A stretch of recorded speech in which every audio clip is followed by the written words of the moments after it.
Der er snart valg, og boligmarkedet er blevet et varmt emne i den politiske debat. Spørgsmål omkring eventuel beskatning af boliggevinster og markante prisstigninger i de større byer fylder rigtig meget. Og netop derfor er vi taget herind på Christiansborg for at få svar på nogle af jeres spørgsmål inde hos nogle af politikerne. Kom med ind. Hvordan forholder I jer til en eventuel beskatning af boliggevinster? Det er sådan, at vi går til valg på et boligskattestop. Det skaber så stor usikkerhed i markedet. Og prøv at tænke på alle de mennesker, der har købt et hus for mange år siden, som troede, at de havde sparet lidt op. Og så kommer nogle politikere og siger, haps, det kunne vi da godt lige tænke os at bruge til et eller andet. Det er bare ikke fair. Det holder på ingen som helst måde. Så boligskattestop, ja tak. Det er vi ikke afvisende overfor. Det er vigtigt for mig, at vi får kigget på hele boligområdet, på alle hjørner af det. Fordi hvis vi ligger og skruer det ene sted, så er jeg bange for, at det har en konsekvens et andet sted. Vi synes ikke, der skal skabes utryghed for boligejerne. Du betaler løbende skat, du betaler ejendomsværdiskat, og du betaler grundskyld. Og hvis du bor et sted, hvor vurderingerne er høje, så betaler du også ret meget i skat. Og så ved jeg jo godt, at der er nogen, der tjener penge, når de sælger deres bolig. Nogen tjener endda også mange penge. Men de penge vil jo oftest blive brugt på nogle nye mursten, fordi så flytter man måske hen i noget større. Det synes vi ikke om. Folk, der har deres egen bolig, har allerede betalt rigtig meget i skat, så de skal ikke oveni også betale en gevinstskat, synes vi. Vi kan se i Sverige, at det faktisk ikke rigtig betyder så meget for boligpriserne, og det er jo det, vi har fokus på. Så vi vil hellere øge grundskylden, igen, fordi det er jo beliggenhed, der gør, at priserne stiger, og det er altså fællesskabet, der er investeret i beliggenhed, og ikke den enkelte ejer.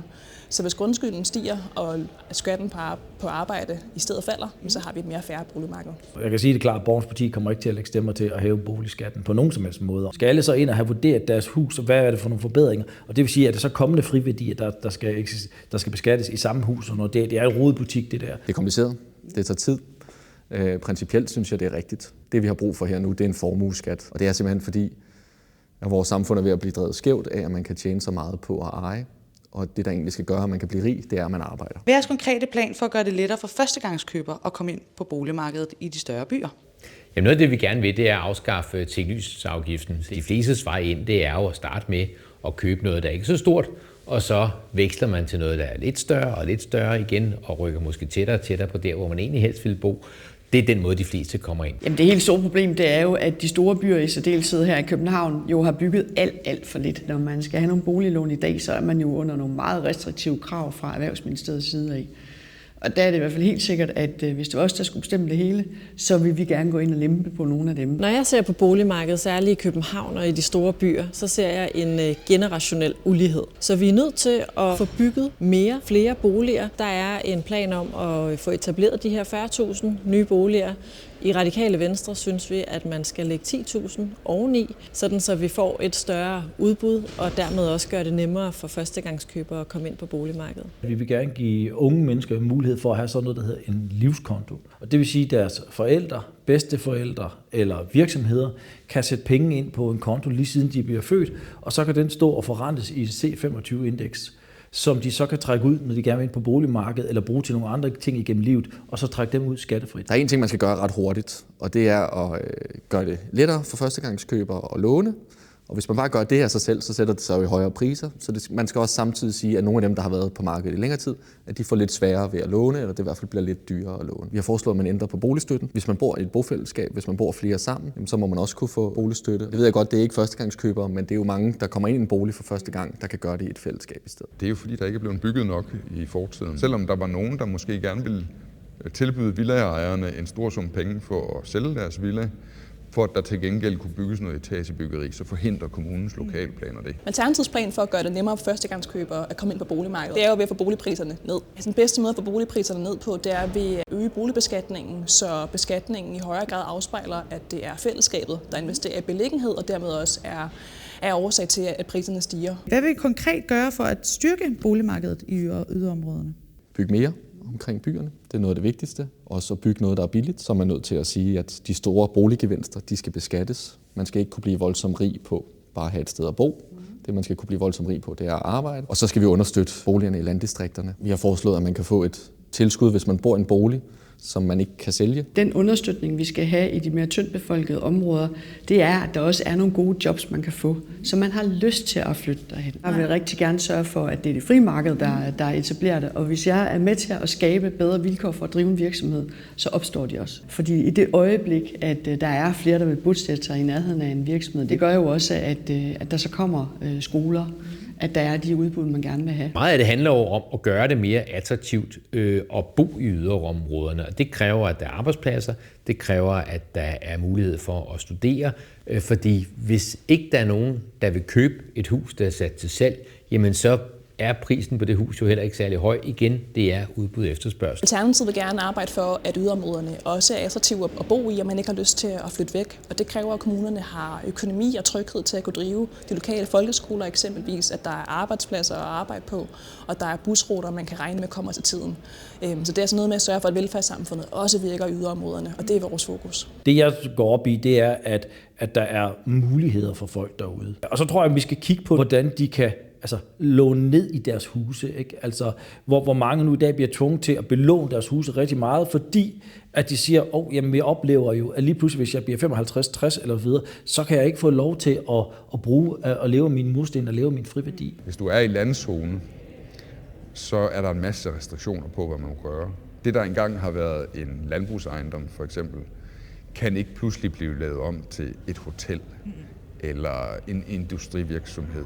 Altså jeg er i politik for frihedens skyld, og derfor det der stavnsbånd, det gør så ondt på mig, at der er mennesker, der sådan sidder fast i deres bolig. Og jeg tror, at hvis vi får styrket den kollektive transport, sikret, at der er gode skoler og ungdomsuddannelser i hele landet, så vil vi måske også se nogle andre boligpriser på landet, end det vi gør i dag. Skal boligskat generelt i højere grad afhængig af indkomsten frem for boligværdien? I dag der bliver du beskattet af nogle fiktive værdier. Parcelhusreglen siger jo, hvis du selv bor der, og det er dit hjem, og du har boet der, og du så sælger, jamen så skal du ikke betale avancen. Men det er klart, hvis du bor der og sælger det til en developer, der bygger et hus i 8 etager og udstykker til ejerlejligheder, så skal du selvfølgelig betale. Det er jo rimeligt nok. Det er jo en helt anden situation. Jeg synes, det er for dyrt at handle et hus. Der er ingen gyldig årsag til, hvorfor staten skal have så mange penge, når to private mennesker skal sælge og købe et hus mellem hinanden. Og hvis man vil sænke de løbende boligafgifter, så får man heller ikke et nej for os i Borgernes Parti. Skatten på bolig, den må sådan set godt stige, og så modsvares af, at skatten på indkomst, den falder. Bolig, det er ikke bare noget, du kan tage og flytte ud af landet, og jeg er meget begejstret for, at vi har et arbejdsmarked, hvor både unge og gamle, de lægger deres arbejdstid og deres bidrag her i landet. Vi er nødt til at se på boligens værdi først og fremmest. Og nogle af de uhensigtsmæssigheder, vi jo har set, har jo netop været sådan noget med, hvad kan grunden egentlig bruges til? Kunne man forestille sig, at den her grund også, at der kunne ligge 2 huse mere, og så bliver du beskattet af en værdi, som du aldrig nogensinde kommer til at realisere. Så vi skal sørge for, at det er den værdi, som den enkelte bolig kan sælges til, at det er det, man kan ind og beskatte simpelthen. Ja, boligskatten skal afhænge af grunden og beliggenheden. Så skal vi passe på med at tænke, at boligskatten skal afspejle ejendommens værdi, for det er enormt svært at beregne værdien. Det har vi også set nu med et meget kompliceret regnestykke, som ingen forstår i vores ejendomsvurderinger. Så vi vil hellere have et mere simpelt system, hvor vi egentlig prøver at beregne beliggenheden, og det er lidt nemmere. Jeg synes mere skulle afhænge af, hvor meget man har tjent på at bo i bolig. Det er et sikrere måde at vide, at man har pengene i hånden, og at man faktisk har tjent noget på at bo der. For mig så er man nødt til at skrue op for beskatning, når man har pengene i hånden, og så kan det godt være, at man kan skrue ned for den løbende beskatning. Hvordan vil I sikre, at der bygges boliger, som helt almindelige lønmodtagere har råd til? Jamen det aller vigtigste i forhold til boligmarkedet, det er at sørge for, at der er rigeligt med boliger. Men jeg er også nødt til at sige, at det der med at lempe lidt på kriterierne for, hvad der skal til af privat økonomi, for at man har mulighed for at få et realkreditforeningslån for eksempel, det tror jeg, vi er nødt til at se på også. Vi vil gerne tage ansvar for, at vores by har boliger nok, så det ikke bliver nogle store fonde udefra, der kommer og bygger og sælger til meget dyre priser. Der står tomme boliger i København i dag, som ikke må blive brugt til boligformål. De regler skal vi simpelthen bare have ophævet og ændret. Hvis vi taler om hovedstaden, så kan det være, at man skal starte med måske at sige, så kører vi noget, der sådan er lidt længere væk fra bymidten, så sælger vi, så kommer vi tættere på. Og når der er stor efterspørgsel på boliger, blandt andet i København, jamen så vil priserne jo stige. Hvordan kan du sørge for, at priserne ikke stiger så meget? Det kan du ved at øge udbuddet, altså bygge noget mere. Det er ved at få priserne ned, og både Nationalbanken og Det Økonomiske Råd anbefaler jo så, at man får boligskatterne op, og i stedet for eksempelvis sætter skatten på arbejde ned, og det er det, Alternativet arbejder for. Er man pædagog, lærer eller under uddannelse, så er det meget svært at finde en bolig. Og der synes jeg faktisk, at kommunen skal kunne gå ind og hjælpe folk med lave indkomster ind på boligmarkedet. Egentlig synes jeg, at det er en model, man skal kunne lave i alle landets kommuner. Et af de helt store problemer, vi har haft i København, og det er jo, at man har haft et krav til, at alle boliger, der er bygget, de skulle være så og så store. Jamen det er klart, hvis du så har en kvadratmeterpris, som er rigtig, rigtig høj, så bliver boligerne jo også dyre. Vi ser jo andre internationale storbyer, de nogle gange bygger meget, meget små lejligheder på 30-40 kvadratmeter og sådan nogle ting. Men det passer faktisk rigtig godt ind i en livsstil for mange unge mennesker i dag, som spiser ude, har deres sociale liv ude. Der synes jeg, at vi fejler med at ikke følge med i den udvikling, som sker ude i verden også. Kan man nøjes med nogle færre kvadratmeter? Kan man nøjes med, at der er lidt længere transporttid, end man egentlig havde forventet ind til byens midte, og så køber man. Og så kan man senere finde ud af, om man har behov for og råd til at bo et sted, der er bedre. Det var Boliga på Borgen. Boligpolitik fylder rigtig meget hos os, enten når man er ejer, lejer eller ønsker at købe bolig. Følg Boliga og træf beslutninger på et oplyst grundlag.